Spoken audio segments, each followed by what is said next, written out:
Imagine spending months copying a single book, every letter drawn by hand, every page carefully measured, and every decorated initial painted with gold leaf. Now, imagine you finish it and only about 20 people see it. Okay, now let's take it one step even further. Imagine someone invents a machine, and now that same book could be made 100 times, maybe even thousands. That moment right there, that is when design stopped being exclusive and started shaping the entire world. Today we are talking about the time that design became formalized, when manuscripts, books, and prints completely changed the game. Because before print, design was sacred, and after print, design became an infrastructure.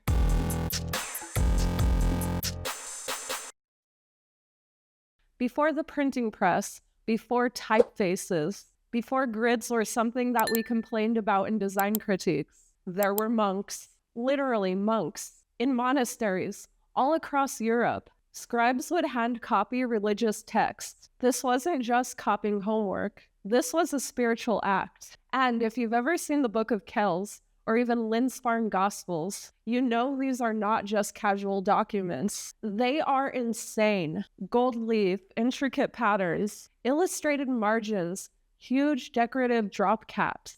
And here's what's fascinating. Even though this was before graphic design existed as a profession, they were absolutely making design decisions. Those massive decorative initials to start a chapter, that's hierarchy. How about emphasis? Gold leaf on sacred names, that is visual emphasis. Margins, yes, even then. Design wasn't random, it was very intentional, but it was rare, it was slow, it was exclusive. If you owned a book, you were wealthy or powerful, or maybe even the church. Design back then wasn't for everyone. It was precious. And because it was precious, it was very ornate. This was design as a form of devotion.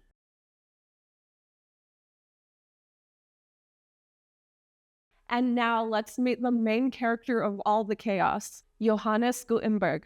In 1440, he develops movable type in Europe. And when I say movable type, I mean individual letter casts in little blocks of metal that could be rearranged and reused, which to us, it sounds very normal now, but at the time, it was very revolutionary. And then we get the Gutenberg Bible, and this is where everything changed. Reproducibility. For the first time ever, text could be scaled. You didn't need a monk and 6 months. All you needed now is a press and type. And suddenly design, it had a new requirement. Consistency. You couldn't just freestyle every letter. You couldn't just redraw everything uniquely. Letters had to match. Spacing had to be predictable. Margins, they had to align now. Because if you're printing hundreds of pages, then any mess up is expensive. And this right here is where design starts to become formalized. Because something that can be multiplied needs rules.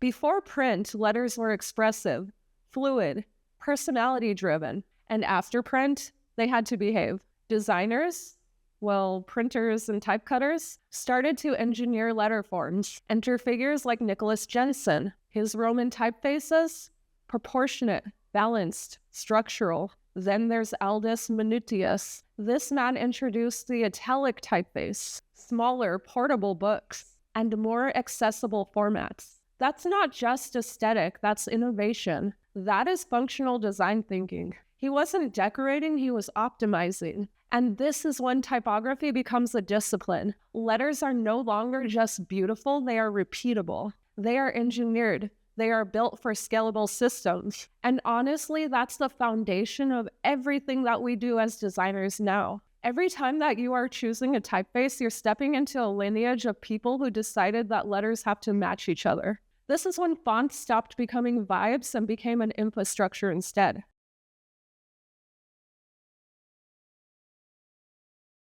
And here's where things get a little spicy. Because once you could print at scale, you could distribute ideas at scale. Think about people like Martin Luther. His thesis spread because of print. Think about Galileo Galilei. Scientific ideas circulated because they could be reproduced. Print didn't just make books, it accelerated movements. It increased literacy, and it democratized information. And then suddenly design wasn't just aesthetic or sacred anymore. It was political, it was educational, it was a cultural infrastructure. And here's the wild part. When something affects that many people, it has to be structured. Design could no longer be a one-of art piece. It had to be able to communicate clearly to many. And that is where legibility starts winning over ornament. And that shift is the birth of modern-day communication design.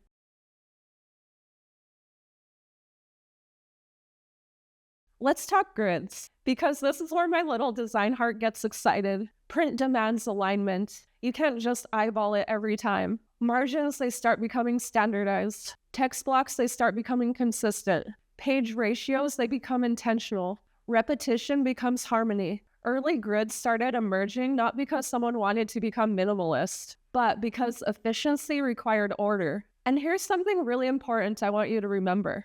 Formalization did not kill creativity. It created clarity. When rules exist, then you could break them strategically. But you need the rules first. Print forced designers to think systematically, to think farther beyond just one page, to think in sequences. Books aren't just single compositions. They are hundreds of consistent compositions. That is design thinking.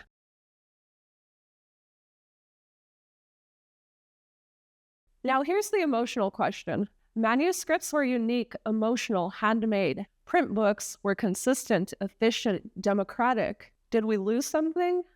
Maybe. But we also gained access. We gained scale. We gained literacy. We gained a shared knowledge. Design? It did become less precious, but it became more powerful in return. It stopped being decoration and instead became a framework for civilization. And I know that is dramatic, but it's also true. The moment that design became formalized, it wasn't just about the printing press. It was about structure, reachability. It was about systems. And every time we open InDesign, every time we align text to a grid, every time we as designers choose margins and leading, we are working in a framework that began when someone decided that a letter should be formalized. Design? It didn't lose its soul. Instead, it gained scale. And that right there, that changed everything. But okay, guys, I hope you enjoyed this video. That's all I got for you right now. If you enjoyed it, give it a thumbs up. Subscribe for more videos just like this because I make them every single week.